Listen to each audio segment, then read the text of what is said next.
Buat kalian udah biasa belajar tajwid dimanapun, di kelas, di sekolah, di TPA, kalian mungkin udah biasa dengar istilah izhar, ikhfa, idgham, tapi kalian udah pernah dengar belum tentang yang namanya naber? Kalau di tempat kalian belajar ngaji itu dibahas tentang naber, kalian beruntung banget karena naber ini termasuk sesuatu yang paling jarang banget dibahas di kelas tajwid atau di tempat-tempat belajar ngaji. Makanya kesalahan banyak banget di seputar umat kita sekarang nih. Orang udah ada yang udah terkenal bacaannya, udah ngajarin ngaji juga, tapi mereka nggak ngajarin naber. Dan banyak juga yang udah ada rekaman-rekaman murotalnya atau rekaman-rekaman dia ngimam sholat gitu kan. Tapi pas kita dengar bacaannya Al-Fatihahnya misalnya, di Al-Fatihah itu ada naber, tapi nabernya itu nggak ada sama sekali. Naber itu seolah jadi kayak hukum bacaan yang udah terlupakan gitu loh. Makanya sekarang kita bakal ngejelasin sama kalian naber, agar pembahasan naber ini terus jadi eksis di kalangan umat muslimin. Let's go! Jadi naber itu apa sih? Apa sih itu naber? Kalau izhar kan jelas, idgham jelas, ikhfa itu apa, iklab juga gimana gitu kan. Kalau naber itu apa? Naber apa nih? Naber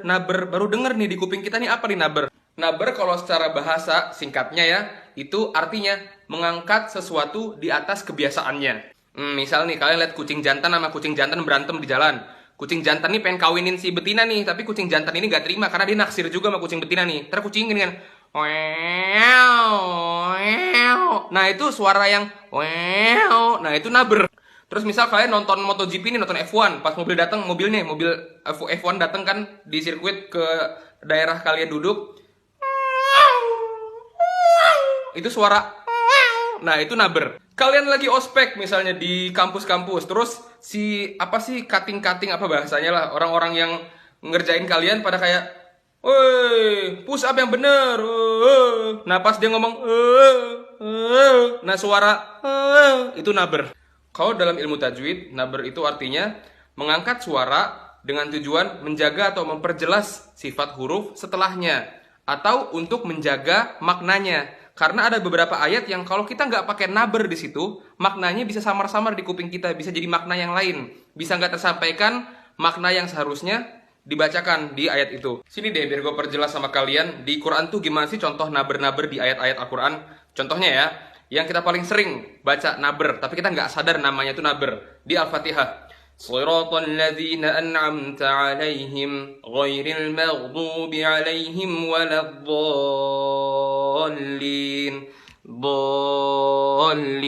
Di bagian olin, ngangkat sejenak itu namanya naber. Terus misalnya di surat Abasa, mata'an lakum wa li'an'amikum فَإِذَا جَاءَتِ الصَّاخَّةُ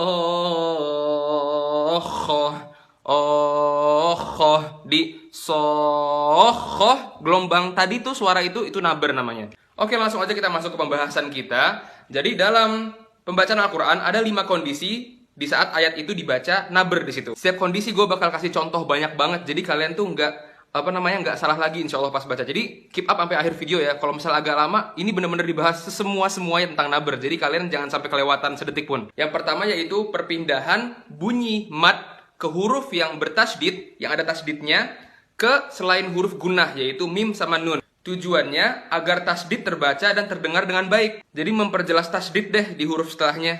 Contoh yang pertama di ayat As-Saffat ayat 1. Was-saffati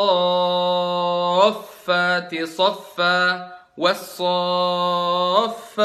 saffa. Bukan was-saffati saffa. Kalau gitu kan nggak jelas. Ini setelah so yang panjang tuh yang ada matnya ya. Itu fa-nya ada tasdid apa nggak ada tasdid? Kan nggak jelas kalau kita baca was-saffati saffa. Apa bedanya sama kalau nggak ada tasdidnya? Was-saffati saffa. Kan jadi nggak kedengeran tasdidnya, makanya kasih naber di situ. Wa batsa fiha min kulli dabbah. Nah kayak gitu.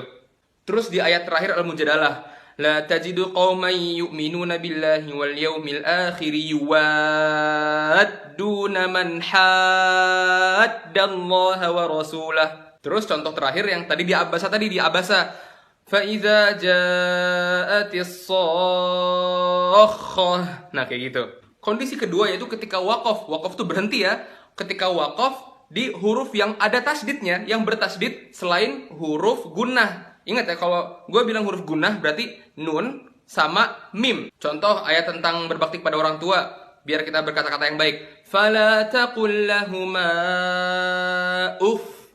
Jadi salah kalau misalnya kalian baca fala taqul lahuma uff. Bedanya apa? Karena kan di fa-nya itu, di akhir potongan itu, fa-nya ada tasdidnya. Untuk memperjelas kalau itu ada tasdid, angkat suaranya. Fala taqul lahuma uff.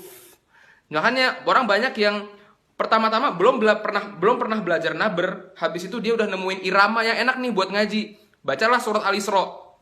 Fala taqul lahuma uff. Padahal harusnya ada nabernya, jadi nggak diperjelas tuh tasdid di huruf fa-nya. Makanya belajar dulu naber sebelum kalian masukin irama. Biar setelah kalian udah tahu tentang naber, irama kalian nggak hancur karena mulai dari nol iramanya. Nah, habis itu di Al-Qiyamah nih, ini sering banget dibaca. Yaqulul insanu yawma idzin ainal mafar. Ainal mafar. Jadi di akhirnya itu kan ada tasdidnya, mafar. Kalian angkat suaranya. Yaqulul insanu yawma idzin ainal mafar. Mafar bukan ainal mafar. Karena itu ada tasdidnya. Beda sama kayak ayat di Al-Qiyamah yang lain yang ro doang, ro sukun gak ada tasdidnya. Kayak kalla la wazar. Kalau wazar emang gak ada tasdidnya, makanya biasa aja. Tapi kalau ada tasdid kayak mafar, angkat suaranya. Terus kalau di surat Al-Qamar, wa kullu amrim mustaqir. Mustaqir. Nah gitu. Ada juga contoh di huruf lam. Fa illam yusibha wabilun fatol. Fatol. Bukan fatol, tapi fatol. Nah sekarang kondisi ketiga nih. Kondisi ketiga itu kondisi yang paling sering banget di Al-Quran. Paling banyak kita lewatin. Dan gak mungkin kita ngaji gak kelewatan nih yang kondisi ketiga ini. Yaitu pada huruf waw dan huruf ya yang bertasdid, yang diawali huruf apapun sebelumnya yang berharokat fathah, domah atau kasroh. Waw ya yang sebelumnya ada fathah, domah atau kasroh. Di ayat kursi, Allahu la ilaha illa huwal hayyul qayyum. Hayyul qayyum. Bukan Allahu la ilaha illa huwal hayyul qayyum. Hayyul qayyum. Tapi hayyul qayyum. Dihentakin sedikit, setengah detik aja dihentakin. Hayyul qayyum. Terus di Al-Fatihah, Iyyaka na'budu wa iyyaka nasta'in. Jadi kalau kalian mau ngasih irama apapun di Al-Fatihah, jangan pakai irama yang dia itu nggak pakai naber. Misalnya Iyyaka na'budu wa iyyaka nasta'in. Bacanya Iyyaka na'budu wa iyyaka nasta'in. Perjelas naber di situ. Contoh di huruf waw. Innallaha huwar razzaqu dzul quwwatil matin. Ini sebelumnya domah ya. Dzul quwwatil matin, bukan dzul quwwatil matin. Enggak. Cara mempraktekkan tasdid di situ dzul quwwatil matin, dzul quwwatil matin. Faman tatawwa'a khairan fahuwa khairul lah. Tatawwa'a bukan tatawwa'a, tapi tatawwa'a. Huwallazi yusawwirukum fil arham. Yusawwiru. Kondisi keempat juga banyak, yaitu ketika waqaf, berhenti di yang akhirnya itu huruf hamzah. Tahu ya hamzah ya? A. Huruf hamzah yang berada atau jatuh lokasi hamzah tersebut setelah bunyi mat. Tujuan untuk memperjelas hamzah tersebut. Contohnya, kalian sering banget di akhir ayat ada kata ma yasha. Yasha. Kadzalika Allahu yaf'alu ma yasha. Jadi sebelum berhenti sya. Jadi pas ngerem itu udah setelah diangkat suaranya. Yasha. Ma amilna alaihi min su'. Jadi ngeremnya itu bukan bukan yang penting ditahan gitu aja, tapi ditambahin angkat suaranya sedikit, hentak sedikit aja. Alaihim dairatus sawu wa yakhshallaha min ibadihil ulama. Terus ada ayat lain yang ada kata auliya. Contoh lain di surat Fusilat ya. Qalu antaqana Allahu allazi antaqa kulla syai'.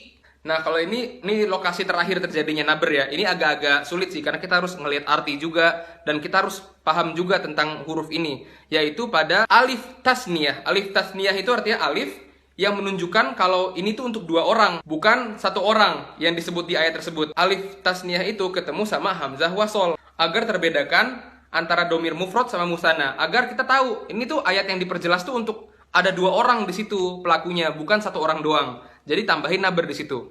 Contoh di surat Yusuf, wastabaqal bab, wastabaqal bab, dua orang, wastabaqo, ada alif di situ. Jadi bukan wastabaqal bab. Bedanya apa kalau ada satu orang sama dua orang, kan nggak jelas, jadi tambahin naber di situ. Falamma zaqash syajarah, zaqash syajarah kan dua orang, Adam sama Hawa, bukan zaqash syajarah Adam sendirian gitu kan? Enggak, berdua. Falamma zaqash syajarata badat lahuma sawatuhuma wa qala alhamdulillahilladzi faddalana. Wa qala alhamdulillah, karena qala menunjukkan untuk dua orang, bukan seorang doang. Itu aja bahasan untuk naber. Semoga kalian bisa praktekin ke sehari-hari karena banyak banget. Contohnya tadi yang huruf ya sama waw. Iyyaka na'budu wa iyyaka nasta'in. Setiap hari kan kita baca Al-Fatihah setiap hari. Terus juga di ma yasha yang ada hamzah di akhirnya setelah mat, itu juga sering banget. Wassalamualaikum warahmatullahi wabarakatuh.